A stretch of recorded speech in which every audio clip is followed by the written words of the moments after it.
help you? I'd like to see the man in charge. He's in here.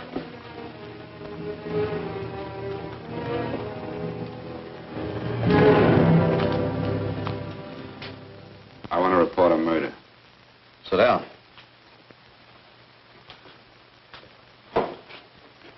Where was this murder committed? San Francisco, last night. Who was murdered? I was.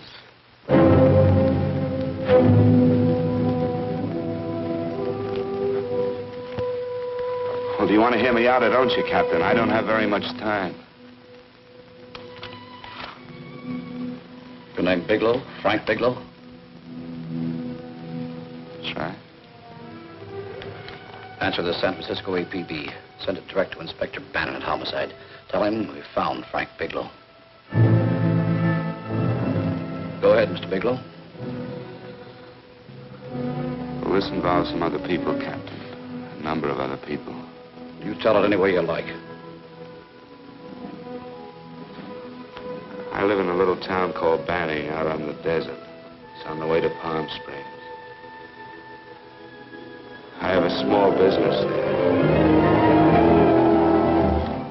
Paula? Yes, Mr. Bigelow. Get me a copy of Miss Hollis's 48 tax return, will you? Oh, you better get the 47, too. Yes, Mr. Bigelow. I don't think we took any depreciation on that new equipment last year. No, we didn't. I remember you said we could include it all this year. Sure we can. Hey, Frank. Yeah, well. Peterson says he wants a financial statement before he can give me my loan. Hello, Kitty. I will. Well, I'm leaving for San Francisco today, but I'll be back in about a week. I'll take care of it for you then. Sure is a scorcher, isn't it? Well, I've seen him worse.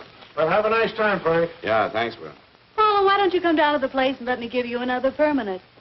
Makes your hair so much easier to manage in all this heat. I can't afford it right now. Maybe next month. Yeah, here it is. No, we didn't take it. Well, we can do it this year. You work it out any way you think fit. Have a nice trip, Frank. Sure, Kitty. See you when I get back. Bon voyage. Why don't you come down anyway, Paula? We'll work out a deal on that permanent. Thanks. Maybe I will. Hello? Oh, hello, Mr. Hawkins. Just a moment. Do you want him to send your ticket over? No, I'll pick it up myself. No, never mind. Mr. Bigelow will pick it up at the station. Bye.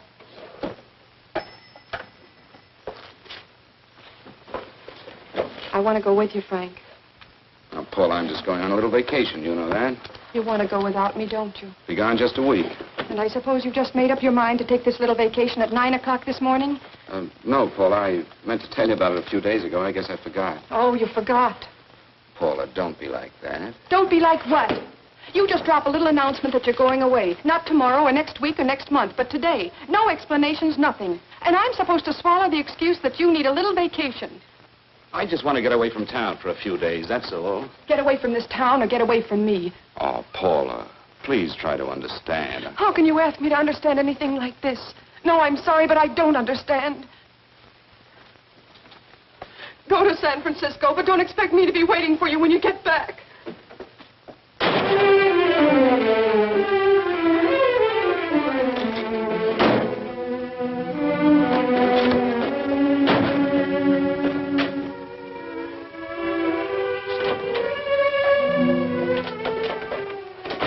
Paula, please, Paula. Come on, turn around, look.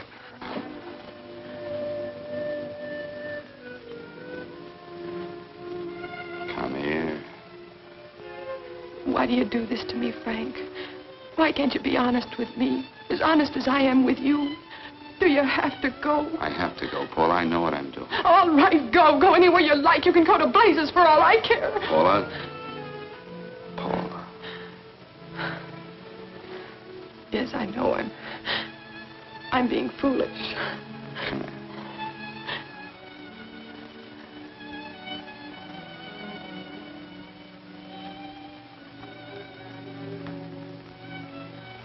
Come on, fix your face. We'll go down to Eddie's and have a drink. All right, why not?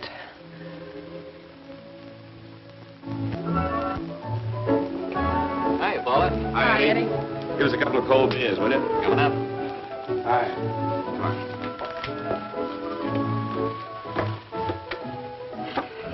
What a relief. This air conditioning feels good. I sure wish we had it in the office. It'd make working a pleasure. Well, if it stays this hot, don't bother going in the rest of the week. I win 2 races today. How many did you lose? And you would have to ask that. Kind of early for you two, ain't it? Too hot to work. That's what I like to hear.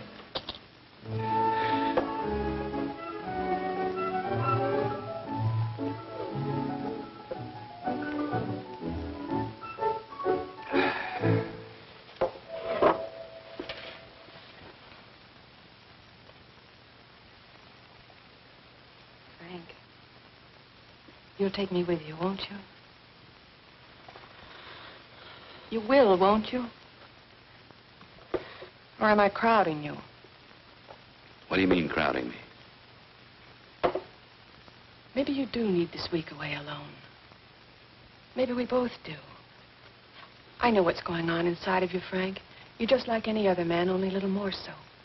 You have a feeling of being trapped, hemmed in, and you don't know whether or not you like it. Look, Paula, I'm going to be honest with you. I care too much for you not to be honest with you. I'm as much concerned for your happiness as I am for my own. I know you've had one bad experience, Frank. I know all about it. But you don't know what it can do to 2 people, Paula. And the woman always gets hurt more than the man. I don't want you to get hurt, darling. More than anything in the world, I don't want you to get hurt.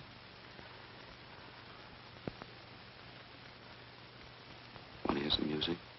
All right, Frank. Got a couple of nickels, Eddie? Yeah. This won't bother you, will it? Next result doesn't come in for half an hour.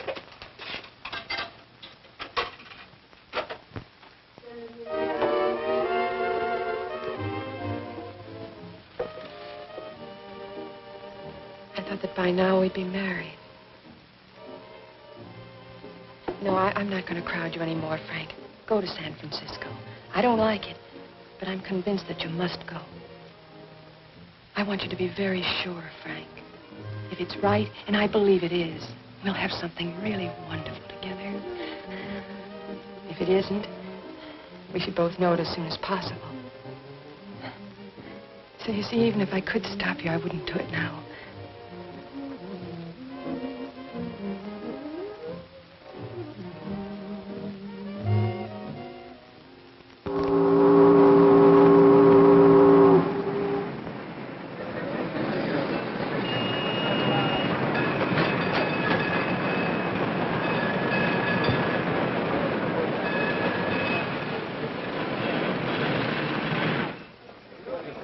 Yes, sir.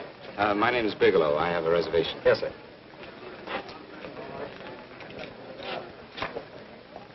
Here we are, sir. My name is Bigelow. I have a reservation. I have it, sir. It's a very nice room on the 6th floor, facing the bay. Boy, this might help you enjoy your stay, Mr. Bigelow. It's a little booklet on how to have fun in San Francisco. Oh, thank you. Very welcome, sir. Thank you. Say, is it always like this around here? No, this is market week, and it's the last day, too. Boy, always around until you need him. Oh, 517? Thank you. Here's a message for you, Mr. Bigelow. Long-distance call came in about an hour ago from Banning, from a Paula Gibson. Oh, thank you. Very welcome. Show Mr. Bigelow to 618. Right this way, Spy.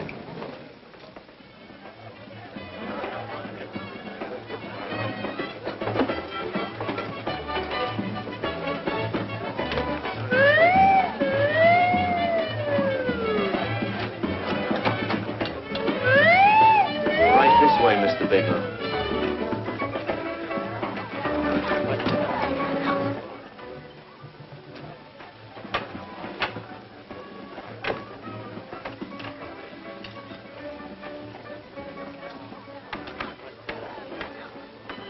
Is there anything else, Mr. Bigelow? Oh, yes, you can get me a dry Manhattan and a package of razor blades. Yes, sir. Thank you. Oh, and you can leave that door open. Hello, operator. I want to speak to Miss Paula Gibson in Banning, California. Yeah, that's right.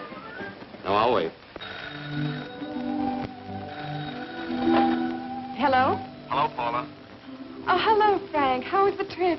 Fine, just fine. Having a miserable time, I hope. Well, I don't know. I just got in. What was that? Market week. The place is crawling with traveling salesmen. You know, Charlie Anderson found out that you went away, and he asked me to go out with him. Oh, really? How did he make out? I'm considering it. Is that what you called to tell me? I'll have you know that this call is strictly business, Mr. Bigelow. Did a Mr. Phillips phone you? A Eugene Phillips of Los Angeles. No. He will. He phoned the office 3 times today. Said that he wanted to get in touch with you immediately. He said it's most urgent and imperative that he reach you at once. What did he want? I don't know. But he sounded deep, dark, and mysterious, and quite agitated about something. Phillips. Have we ever done any business with him? Not unless you've been keeping it a secret from me. I looked through all the accounts. Why did you tell him you could reach me here? You know I'm supposed to be on vacation. So you told me. And so I told him, dear heart. But the gentleman didn't seem to respect your temperamental moods the way I do. He was very insistent that he speak to you before it's too late, as he put it. Well, tell him you tried to get in touch with me and I changed my plans and you can't reach me. He won't talk to me. I told him that I was your confidential secretary, but I guess I didn't sound confidential enough. So I told him that he could reach you there this evening. Well, call him back. If it's as important as he says it is, he'll talk to you. Otherwise, he'll just have to wait until I get home. My, aren't we adamant this evening? All right, shall do. And Frank, Yeah? I don't quite know how to say this. Say what? Well, what I want to say is that there's nothing you can do that you ever have to feel guilty about. Oh. Sure. Thanks, Paula. I'll call you tomorrow. Right.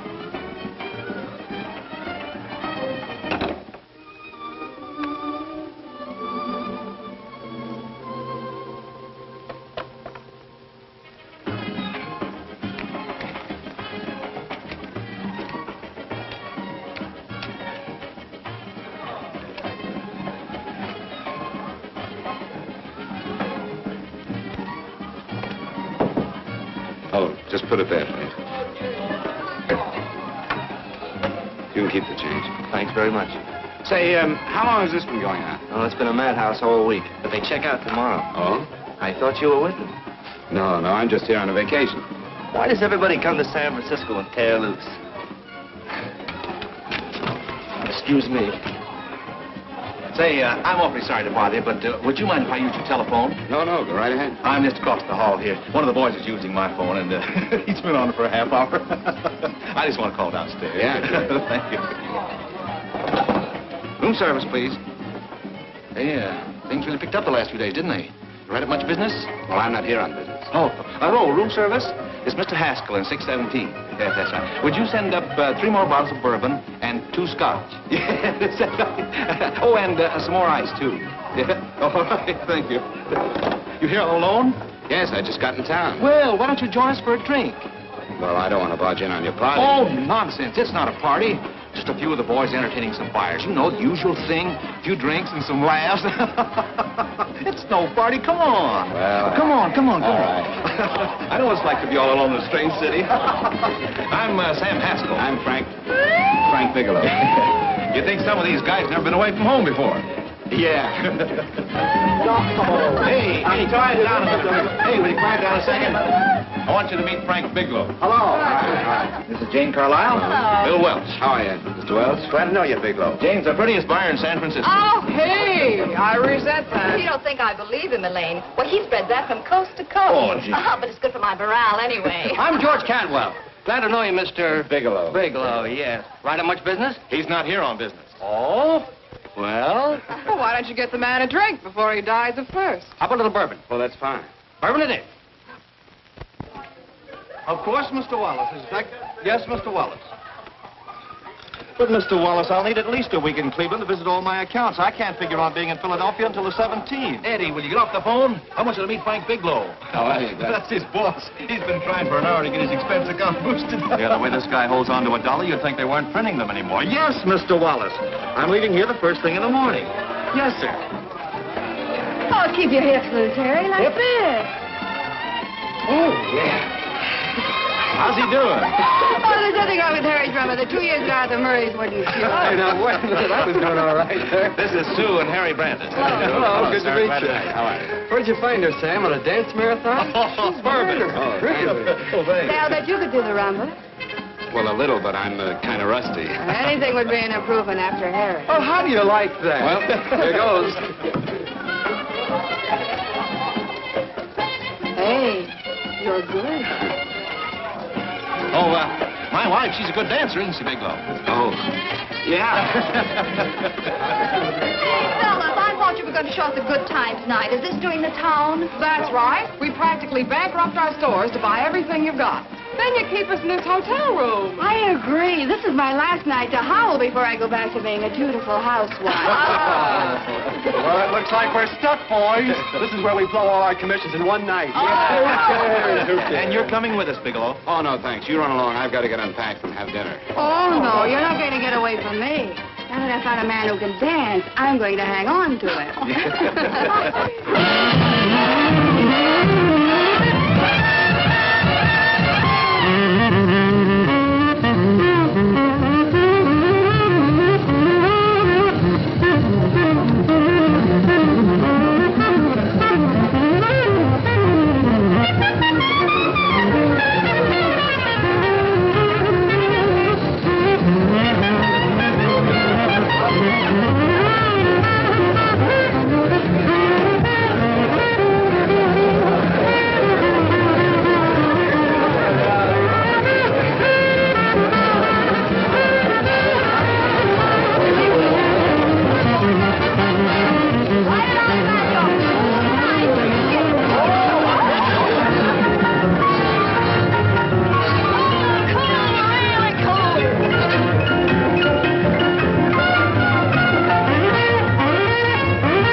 Place you got here. Wait till we hit the pitch in about an hour. That's when they really go out of their minds.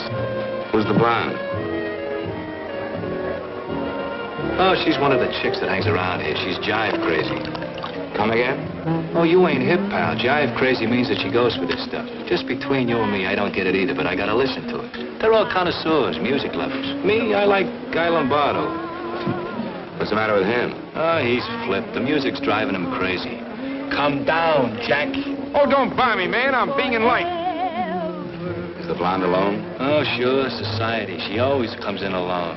Drives a big convertible, wears a mink coat, but knows everybody. But she always comes in alone. Thank you. I wanted to kiss you. I tried to... Give me another blast, Leo. What's your story, Jeannie? Easy.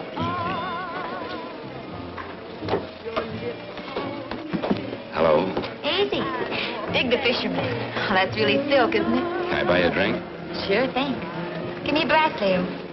Leo, I left my flask at the other end of the bar.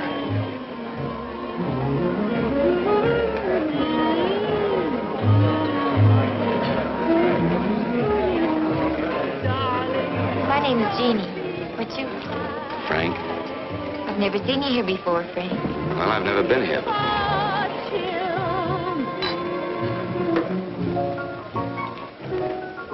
This isn't mine. Mine was bourbon. Well, sure it is. You saw me pour it. Give me a fresh drink. Anything you say. Oh, listen to that piano. Feel those vibrations. You don't get your kicks out of this, do you? I can live without it. Why do you stay here? I don't know. I bet I know. You're lonely in a big city. Why, you don't have to go into a routine with me. I like good company, too.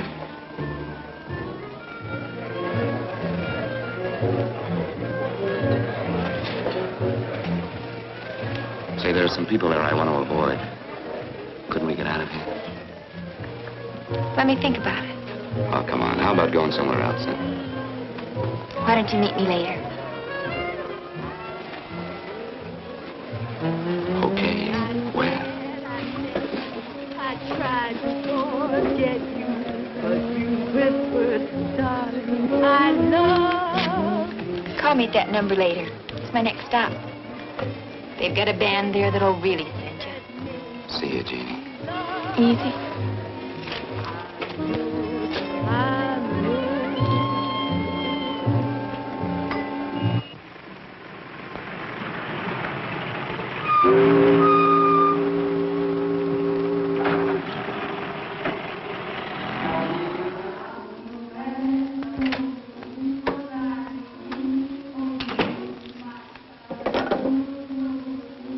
Never mind, operator.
Room service, please. Come in.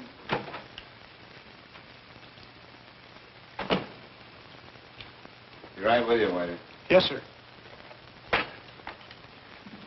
Rest well, sir? Yeah, sure. May I? Go ahead. It's on there for you. Thank you, sir. Would you like anything else? Oh, thank you, that's all. Waiter, Yes, sir. take this away. Is there anything wrong, sir? No, just take it away. I don't even want to look at it. Are you all right, sir? Yeah, sure. All right, I just had too big a night, I guess, that's all. Need some fresh air. Of course. Thank you, sir.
lungs in good condition. Blood pressure normal. Heart fine. Well, it's a good thing everybody isn't like you, Mr. Bigelow. Put us doctors out of business. I'm glad to hear it, Doctor. I was a little worried. Don't let a little bellyache worry you. Could be just the change of climate. Well, it isn't exactly an ache, Doctor. It's kind of hard to describe the feeling. Maybe it was the drinks I had last night. I might have mixed them too much, huh? Let's have another look at that throat. You may finish dressing now, Mr. Bigelow. I want to get the results of those tests we took. Thank you, Doctor.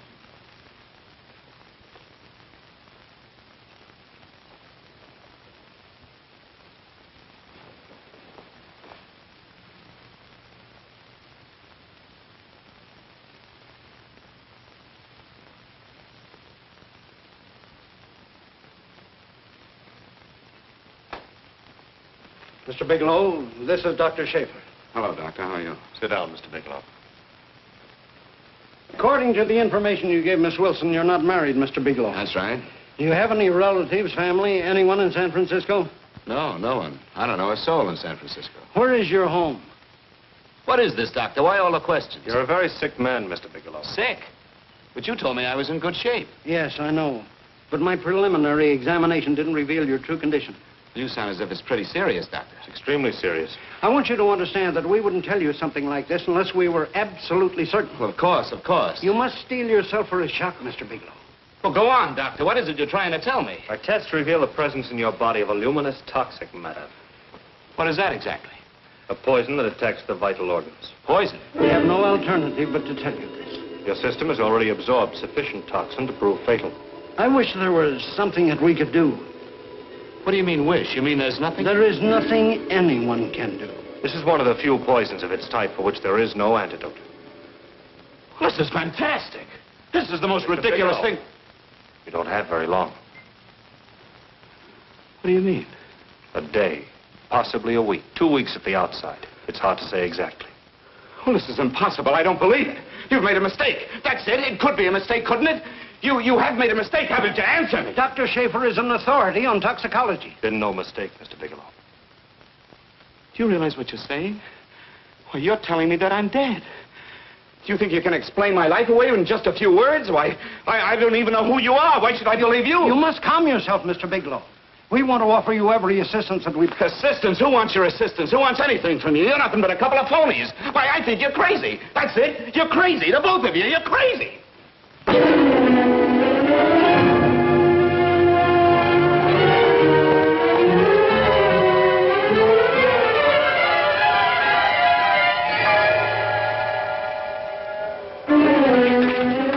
Where's the doctor? You can't come in. Come on, tell me where... You have to go through the before you come Get out of here. here. Doctor. What's the trouble here? What's the matter with you? Doctor, I want you to examine me for luminous poison. Come right in here.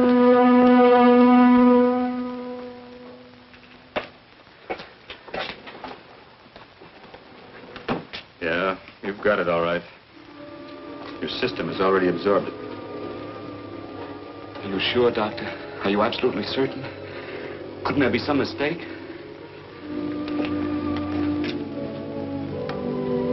There it is. Toxin is actually luminous in the dark.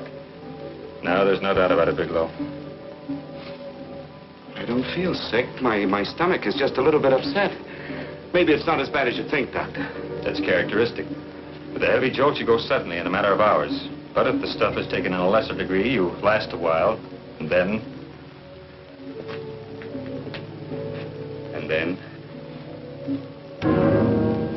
Give it to me straight, Doctor. Well, a number of things are involved. The systemic condition of the individual, the amount consumed, exertion. Yes? You won't feel too badly for a while. Then it will happen suddenly. A day, 2 days, a week at the most.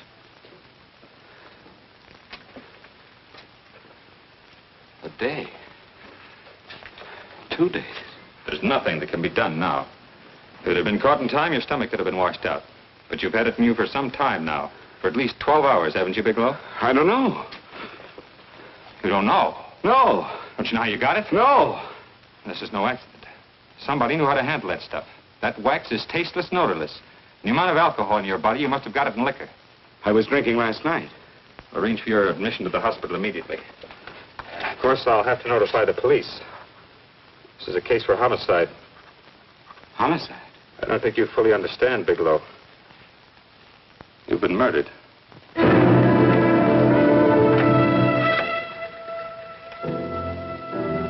Get me police headquarters, please. Homicide Bureau.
Open up. Open this door, I tell you. Open it up or I'll break it down. Where are those men? Where are those men who were here last night? I don't know. There are no men here.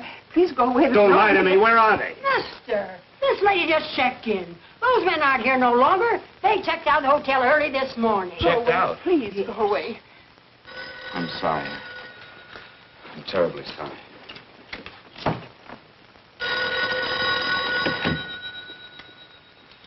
Hello?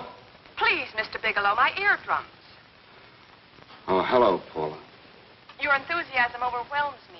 Why haven't you phoned me? Or is there a quota on telephone calls up there? I'm sorry. I've been busy. I'll bet you have. Visiting the museums, no doubt. What's happening up there that's exciting or different? Nothing, not a thing. I'll bet you miss me, but you're too stubborn to admit it. Sure. You know, if you'd like me to come up, I could pack a toothbrush and leave right away. No. Well, you don't have to snap my head off. You could at least make a pretense of missing me. I'm sorry, Paula. Of course I miss you. Listen, Paula, Paula, it's just that I don't feel like talking now. I'll call you later. Don't strain yourself. You phone me sometime when you feel more like talking.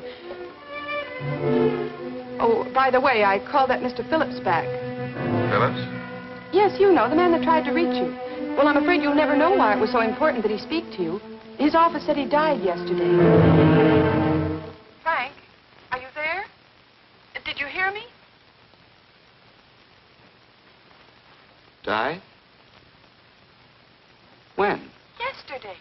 So you won't have to bother your little head about him anymore. You can just go ahead and have fun. Paula, what did he die from? Do you know? I suppose he died from whatever people usually die from. Well, didn't they tell you? Don't you know? What are you getting so excited about? You said you didn't even know the man. Listen, where's his office located? What difference does it make? You can't talk to him now. I told you the man's dead. Paula, will you stop talking so much and tell me where his office is? All right. It's the Phillips Importing and Exporting Company, Bradbury Building, Los Angeles. Bradbury Building, Los Angeles. That's right. Say, this is really a switch. Listen, if you want to reach me, I'll be in Los Angeles. Are you out of your mind? I'm sorry, Paula. I've got to hurry. Wait a minute. Where in Los Angeles? The Allison Hotel. Goodbye, Paula.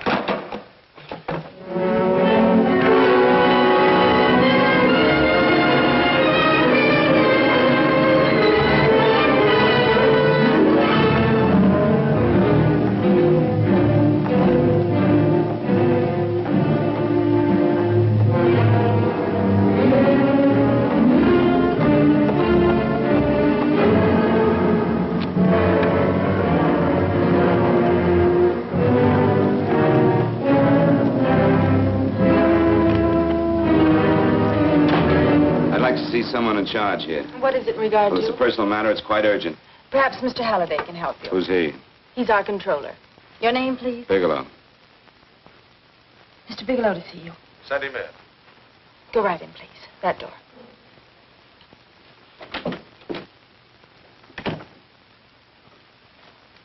Mr. Bigelow? How are you, Mr. Halliday? What can I do for you? Well, Mr. Phillips phoned my office several times yesterday. I'd like to find out what it's all about. You know Mr. Phillips died yesterday? Yes, I know. Well, I don't understand. If he phoned you, didn't he tell you what it was about?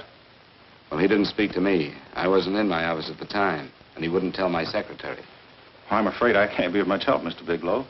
I've no idea why Mr. Phillips tried to reach you. I'm sorry you had to make the trip for nothing. How do you know I made a trip? I didn't say anything about making a trip. I merely said he phoned my office. My office could be here in Los Angeles. Miss Foster, Yes? didn't you mention something yesterday about Mr. Phillips speaking with Mr. Bigelow in San Francisco? I said that he had phoned Mr. Bigelow's office in Banning, but that Mr. Bigelow was staying at the St. Francis Hotel in San Francisco. I'm sorry you misunderstood me. Do you know why Mr. Phillips called? No, I don't. All right, thank you, Miss Foster. You can understand that we've been somewhat upset around here. Now, if you don't mind,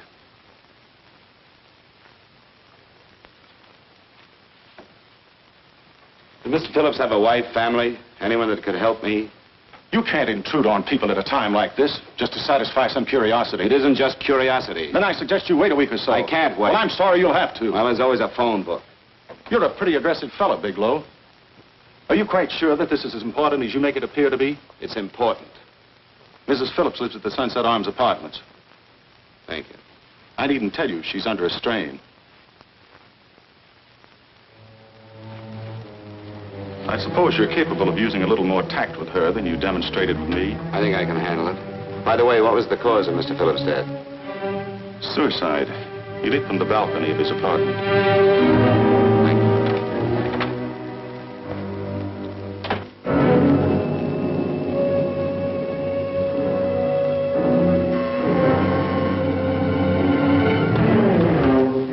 Come in, Mr. Bigelow.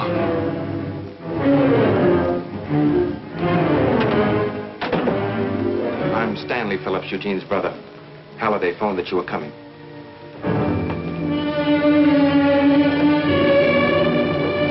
This is my sister-in-law, Mrs. Phillips. I'll try to make this as brief as possible, Mrs. Phillips. I'm afraid I can't be of any help to you, Mr. Bigelow. I haven't the slightest idea why my husband wanted to speak to you. Well, I guess Halliday covered just about everything. Did your husband ever mention anything about me, Mrs. Phillips? Anything at all? No, I can't recall Eugene ever having mentioned your name.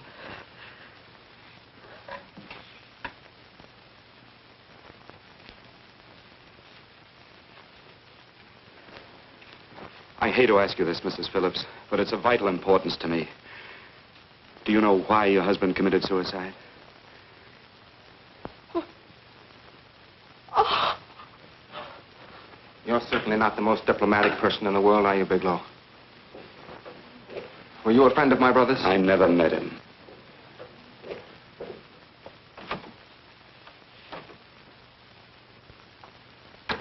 My brother was in a jam, a pretty bad jam. He was arrested 2 days ago. He sold some iridium to a dealer by the name of Majak. It's a very rare metal, very costly. Anyway, the iridium turned out to be stolen. He was released on bail yesterday, but he faced a pretty stiff prison term.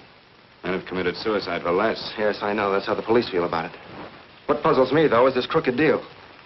Knowing Eugene, you wouldn't say he's the type of man to be mixed up in anything like that, now would you? I told you I never met him. That's right, so you did. Now, what's this all got to do with you, Bigelow? I don't know. Let's come clean with each other, Bigelow. Surely you must have some idea why my brother was so desperate to contact you. I have no idea. That's odd. Then how could it be of such vital importance to you? Well, you seem to know the answer to everything else. Maybe you know the answer to that one, too.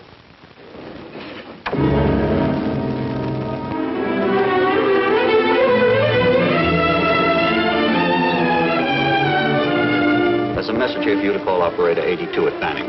Oh, thank you. Show Mr. Bigelow to room 821. Say, would you have the operator put this call through to my room right away? I'll take it up there. Thank you. Hello, operator. I'll call you if I need anything. Thank you, sir. Hello, Paula? Well, Sinbad, I'd just about given you up for lost. Do you mind telling me just why you rushed down to Los Angeles? I can't explain it to you just now, Paula. I just can't explain it. What's going on, Frank? You don't even sound like yourself. Well, I'm just a little tired, Paula, that's all. But I miss you. Oh, Frank. I can't tell you how good it is to hear you say that. And here I was worrying that I'd lost my charm. When are you coming home, Frank? Soon, Paula. I'll be home soon. I'll go right out and get myself a permanent so I'll be pretty when you see me. Hey, guess what? I found that Phillips name in your notarial ledger. Notarial ledger? Yes, of all places. I remember now I made the entry myself. You had notarized a paper one morning before I came to work. What kind of paper was it? A bill of sale for a George Reynolds made out to Eugene Phillips of Los Angeles. So you see, I was right. We hadn't done any business with Phillips, only indirectly. What was the bill of sale for? A shipment of iridium, whatever that is. Iridium. You mentioned at the time that this fellow Reynolds had made some kind of a deal in Palm Springs, and he stopped in your office early in the morning on his way north to have it notarized. Wait a minute. Wait a minute, George Reynolds. That was about 6 months ago, wasn't it? That's right, 6 months ago. Thanks, Paul. Oh, goodbye. Goodbye. Hello, operator. Get that number back for me.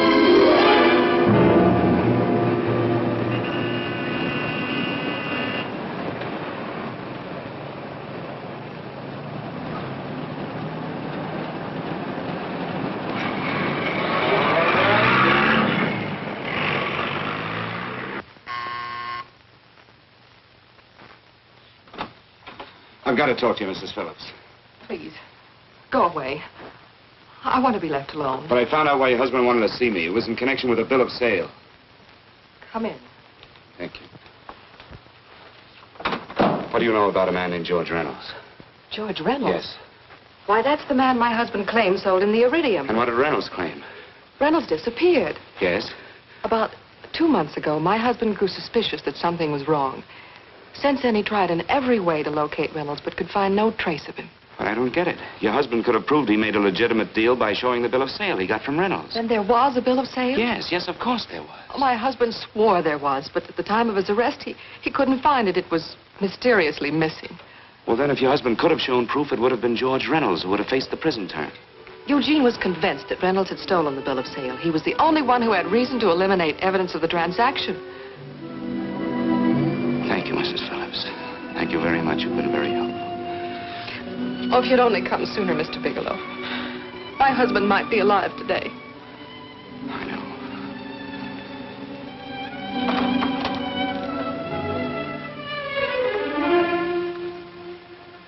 The only thing that puzzles puzzles me, Miss Phillips, is that you haven't asked how I knew there was a bill of sale.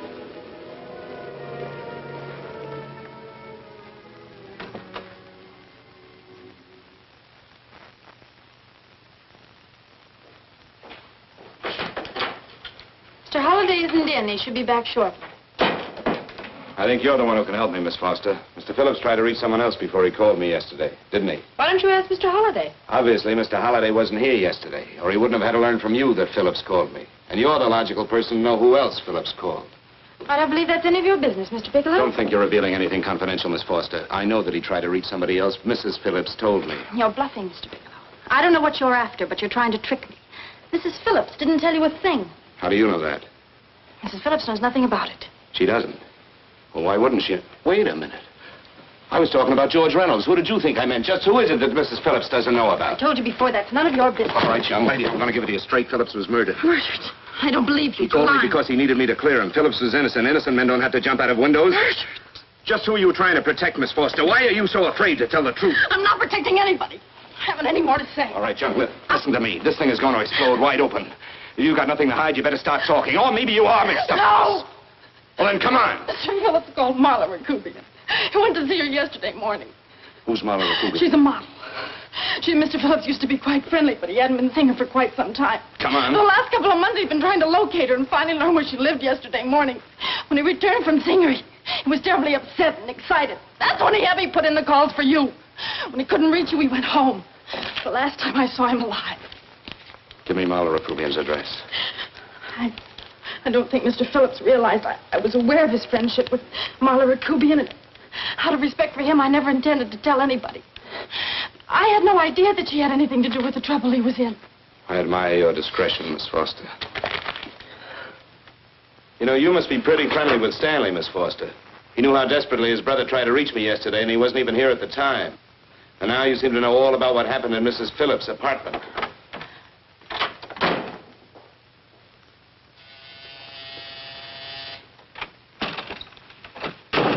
Miss Rakubian? Yes? What do you want? Get out of here or I'll call the Go police. ahead, call him. Oh, go ahead, call him. Going on a trip, huh? Yes, going away for the weekend. Sailing for Buenos Aires tomorrow, some weekend. I'll send you a postcard. Now get out of here. Who are you going with, George Reynolds? Never heard of him. I suppose you've never heard of Eugene Phillips either. Just who are you? What do you want? Never mind who I am. Where's Reynolds? I told you I don't know him. Now will you get out of here and leave me alone?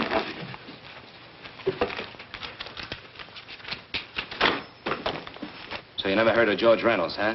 And don't try to tell me that this isn't him because I've seen him. If you think you can scare me, you're crazy. Look, I know that Phillips came here yesterday. And right after he left, he was pushed out of a six-story window. Pushed? Phillips committed suicide. Your playmate Reynolds murdered Phillips. And then he went up to San Francisco to get me. Because I knew about a certain bill of sale. I don't know what you're talking about. You're in this right up to your pretty little neck. I'm not mixed up in anything. Get your hands up. Drop that picture on the couch. Turn around. Don't get any ideas because I'm not afraid to use this. Give me your wallet.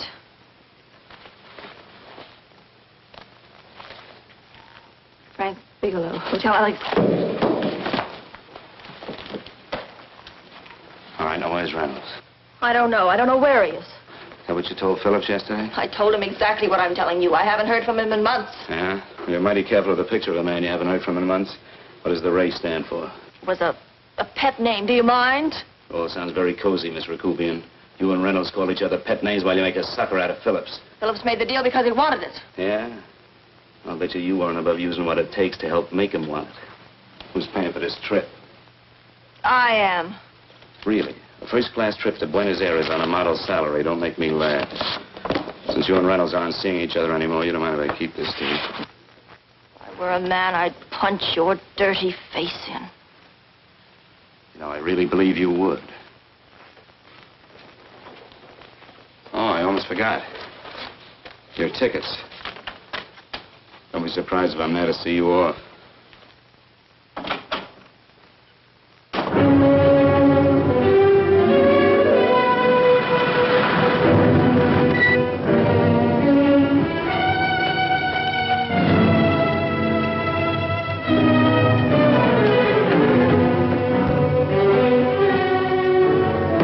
Angelo. Angelo! Angelo, do you remember taking this picture of a George Reynolds? I take so many pictures, I can't remember them all. This gentleman is a friend of his and would like his address. We have no card on him. I don't think we ought to do that. He's willing to pay $20 for it. That's the paper we used last year. Of course, you understand, we usually don't give out the information about our clients. I know, you're a couple of high-class fellas. Thank you. Revealing anything confidential is against the ethics of our establishment. That's right. Honesty is the best policy. Of course. But in your case, Dean must be your personal friend of Mr. Reynolds. Thanks. I knew you'd come through. Got it. Here it is. We don't have his address. He must have called for the picture. But he couldn't have been a very good friend of yours, mister. Because his name is not George Reynolds. It isn't? Well, what is it? It's Huh? Oh. Yeah. It's Raymond Rakubian. Rakubian? What's so unusual about that? The picture's signed Ray, isn't it? Yeah. Yeah.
Your lips called me baby, then I thought that maybe love.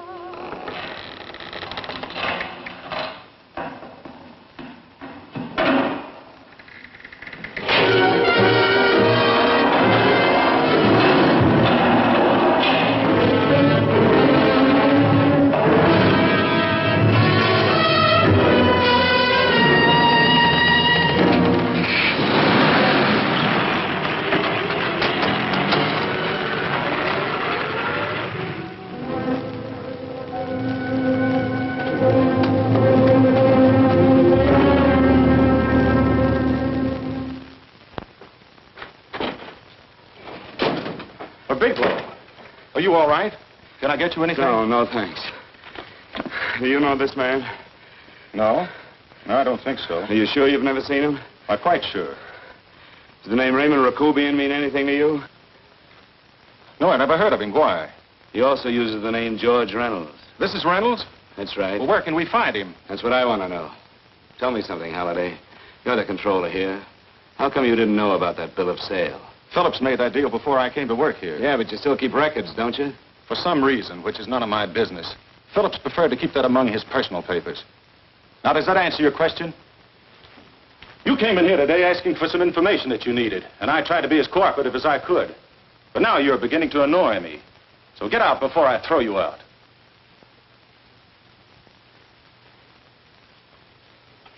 You know, you really frighten me.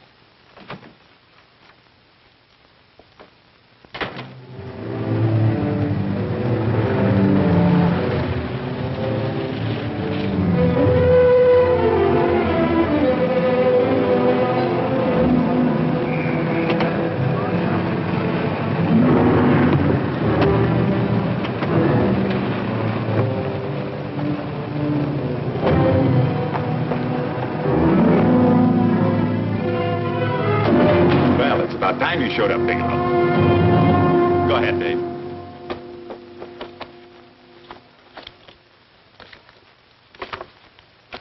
Real cute, ain't you, Bigelow? Just real cute. Paula didn't lose much time getting a hold of you guys, did she? Shut up. Let's go, Bigelow. Look at him. He can't take it. Soft in the back.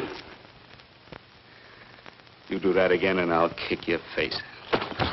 Lay off, Chester. Cut it out. Shut up! Who asked you? Better let him answer. The clerk might know he's in. Go ahead, Bigelow.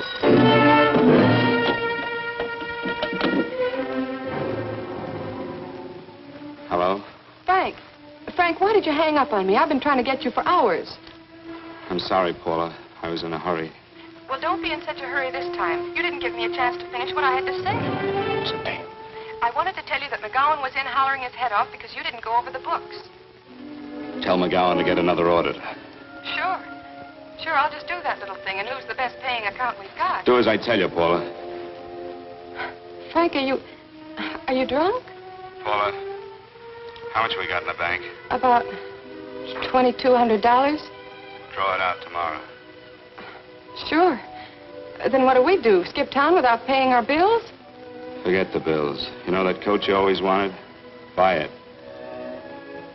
You are drunk. You know, if I didn't have such a good character, I'd be tempted to take advantage of your intoxicated state, Mr. Bigelow. I'm not drunk, Paula. Well, then don't tell me that one day away from me can affect you this way. Cut it short. Paula, Yes? I'm sorry I left you. I never realized how much I love you. But I know it now. Oh, Frank, darling, I love you too so very much. Please come home. I miss you terribly. I said cut it short. I'd just love to let you have it, Bigelow. Let's go, Chester. This guy's kept us waiting long enough now. Walk in front of me, Bigelow. And keep your mouth shut. If you so much as look cross-eyed at anybody, I'll blow the back of your skull out.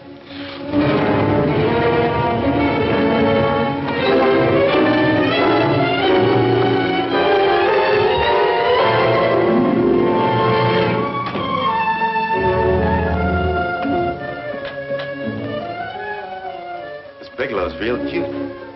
He wanted to get tough with Chester. He don't know Chester. Did you get the picture? Don't I always get what Mr. Majak sends me after? Majak? That's right. I'm the dealer who bought the iridium from Phillips. I get it. You have Rakubian unload stolen stuff on Phillips with the help of Marla here, and then you buy it back from him. Oh, you certainly made a sucker out of Phillips. What is it, Mr. Bigelow? Exactly what is on your mind? I'm looking for Raymond Rakubian. What? Well, now, Marla here has told you everything else. I'm sure she must have told you that, too. You don't expect me to believe this conversation. So, what is on your mind? I mean, underneath. You forced your way into my affairs, and now I want to know why. I just told you. I'm looking for Raymond Rakubian. Don't get cute. I'm just itching to work you over. Soft in the belly. Can't take it. See what I tell you?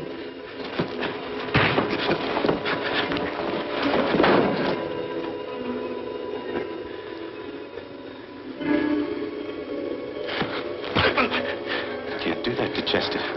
I'm going to blow your guts out. Easy. Lay off, Chester. Not now. Look at him. He's so scared of Chester, he'd talk now. He's not afraid, Chester. You can tell from a man's eyes when he is afraid. Look at his eyes.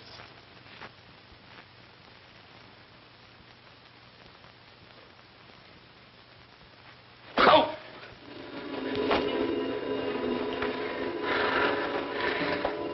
I'm telling you, Majak, you better keep him away from me or he's really going to have to use that gun. Go away, Chester, please. Do what I tell you, my boy. Please. And help Dave. Joe. You're is an unfortunate boy. He's psychopathic. He's unhappy unless he gives pain. He likes to see blood. Come with me, Mr. Bigelow.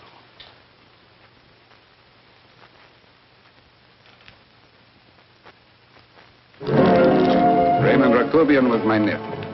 He could not possibly have tried to kill you. He's been dead 5 months.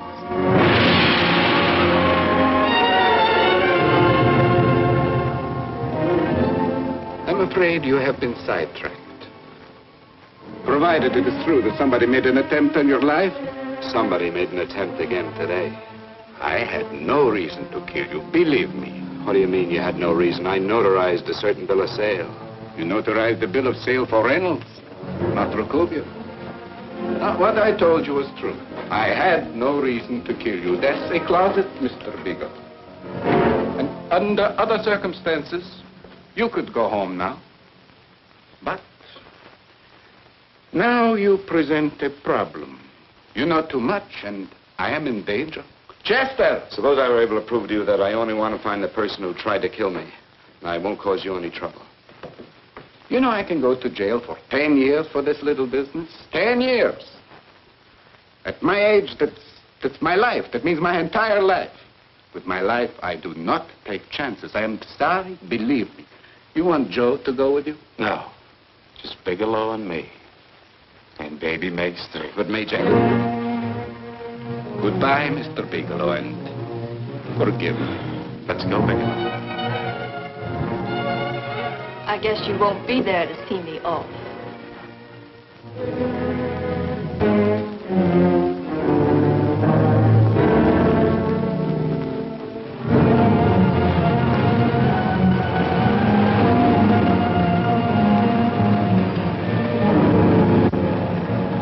You tried to make a boob out of me in front of Major. You shouldn't have done that, Bigelow. I don't like that. I'm going to enjoy this, Bigelow. I've done jobs like this before. I knocked off guys I could like. But I don't like you, Bigelow. I never liked that puss of yours from the minute I seen it. Yeah. I'm going to enjoy this.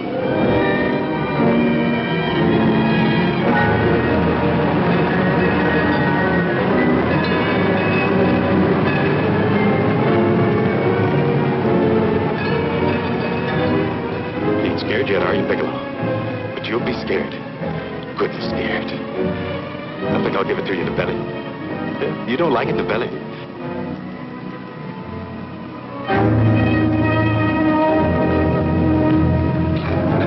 Good. Try it. I'd just love you to try it, Bigelow. Why don't you try it? Go ahead.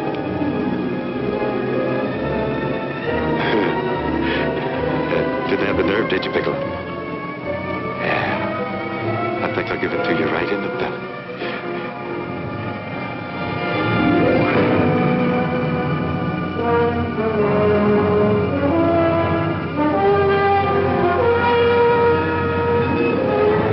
It takes longer when you get it in the belly. It's nice and slow. That's the way I want to see you go, Bigelow. Nice and slow.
right. Yes, I'm all right, Paula, but what are you doing here? How did you get here? Freddie Ross threw me down. I had to come. I had to see you. You shouldn't have come, Paula. You shouldn't have. What is it, Frank? You're in some kind of trouble. I know it. Look at you. You're a sight. Your clothes look as if you've slept in them. Are you ill? You are. You're feverish. I'm all right, Paula, and I'm not in any trouble, believe me. You're lying, Frank. Right after I spoke to you, I got a phone call from the San Francisco police. They asked if I knew where you were. You didn't tell them anything, did you? Of course not. It was the homicide detective that called. What is it, Frank? If you're in any kind of trouble, you certainly can trust me. Look, I'm not in any trouble with the police, Paula, believe me. But you can't stay here. You've got to go back to Banning right away. No, I won't go, Frank. I won't. I'm staying here with you. Paula, it's better that you go back, believe me. Why? What's this all about? What have you got to do with this Phillips and Reynolds? Phillips was murdered. What could that possibly have to do with you? All you did was notarize a paper. You've notarized hundreds of papers. I know. All I did was notarize one little paper out of hundreds. Frank, you frighten me. You don't even act like yourself. I know that you're in trouble, that something is wrong, that you're in serious trouble. You frighten me, Frank. Oh, don't be frightened, Paula. Don't ever be frightened of anything again. Will you promise me that? I love you so much, darling. More than you seem able to understand. Oh. I never really knew happiness until I loved you. Sometimes when I used to be afraid that you weren't sure how you felt, I tried to hold back, but I couldn't.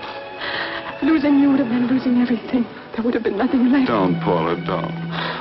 Now I'm afraid again. Somehow I feel that I'm going to lose you, but there's nothing I can do about it. I feel so helpless. You're leaving me out of something. Tell me, Frank, what is it? Give me a chance to fight back. Just give me a chance, please. You do love me, don't you? Oh, yes, Paula, I love you. I never was more certain of anything in my life. I wasn't sure before. I was a little blind, I guess, but believe me, I'm sure now. Can you understand that, Paula? I understand. A man can be like that, Paula. Something has to happen. It can be a big thing or a little thing, but it can make him realize how much someone means to him, how much he really loves her. Oh, and I love you, Paula. More than I ever thought it possible to love anyone in the world, I love you. Then why won't you tell me about this trouble you're in? Why won't you try to let me help you? You can't help me, Paula. You don't want my help. Oh, Paula, there's nothing you can do. Will you believe me? So will you please go home, please? No, Frank. I won't go. I know you're in trouble. I can't leave you like this. All right, Paula, look, wait for me in the lobby of the hotel, and I'll be back for you soon, I promise. You promise? You're yes, sure? Paula, I promise. Is that a new outfit? Yes. Oh, that's beautiful.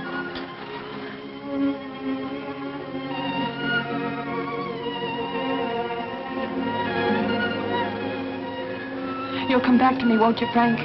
Yes, Paula, I'll come back, I promise. Please hurry, darling. Oh, I love you. I love you, Paula.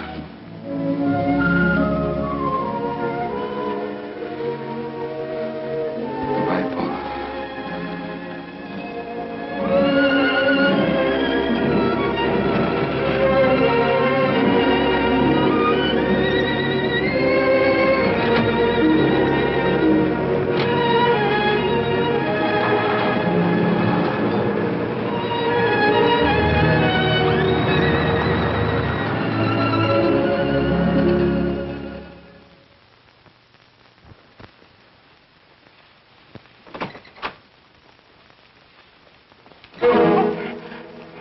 Stanley here?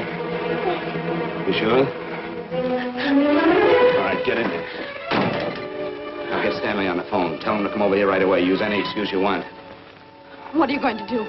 What was Stanley going to do when he used me for a clay pigeon today? I don't know what you're talking about. Don't act innocent with me. I fell for that once. I don't know what you mean. I told you everything you wanted to know this morning.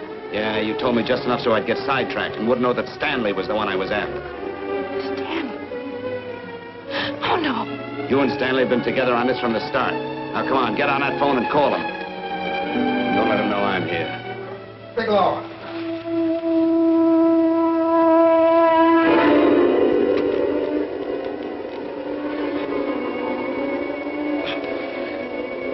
You've been sidetracked, all right. But it was the poor bereaved little widow who did it. Miss Foster found this letter this afternoon. It's in my brother's desk at the office. It's postmarked 2 years ago. It isn't exactly the kind of a letter that a married woman gets from a casual friend. I'm sure my brother wasn't aware that they were so well acquainted when he hired Halliday. What's the matter with him? all right since dinner. Where did he have dinner? At Mrs. Phillips' apartment. Halliday was there, too, and Stanley confronted them with that letter. Do you have anything to drink? Yes, why? How long ago? Half an hour ago, just before I came here. Miss Foster, get on the phone, call the emergency hospital. Have them get an ambulance over here right away. What? Tell them to prepare a stomach wash for luminous poisoning. Luminous poisoning? Come on, do what I tell you. You may still have a chance to save his life. Go on!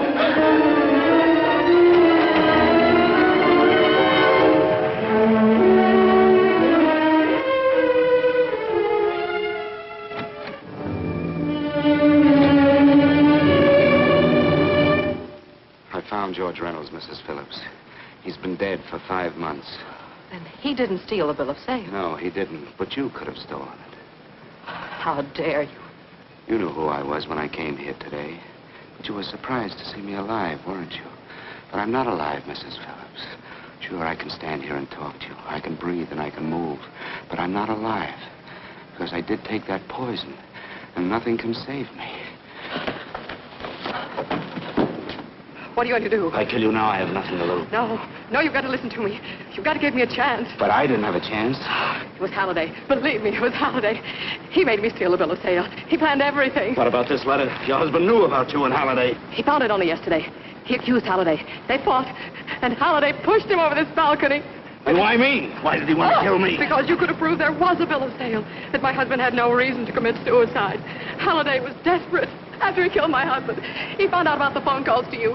He thought you spoke to him, that you knew enough to involve him.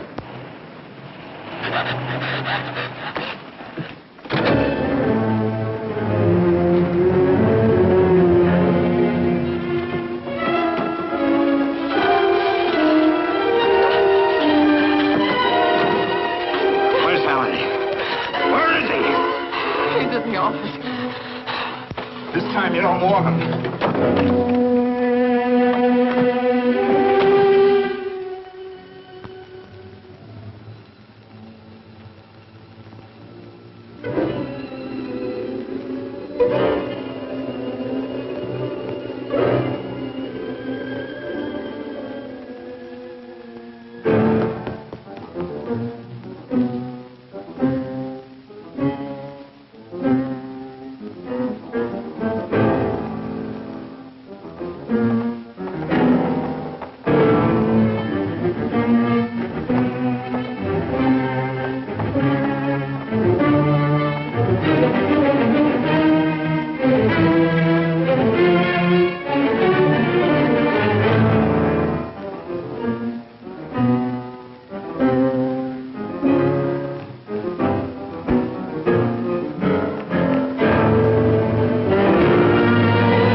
on now. Let's get going. Come on.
All I did was notarize a bill of sale. But that piece of paper could have proven that Phillips didn't commit suicide. He was murdered. And that's why Halliday poisoned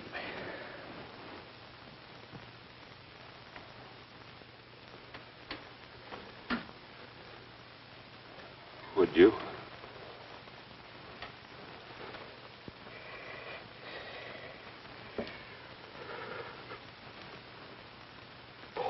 Paula.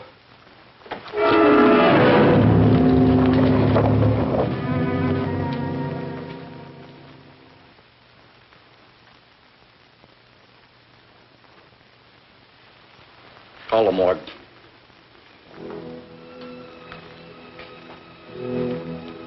Johnson, you go to the Allison Hotel, find Paula Gibson. Don't tell her anything. I'll break it to her.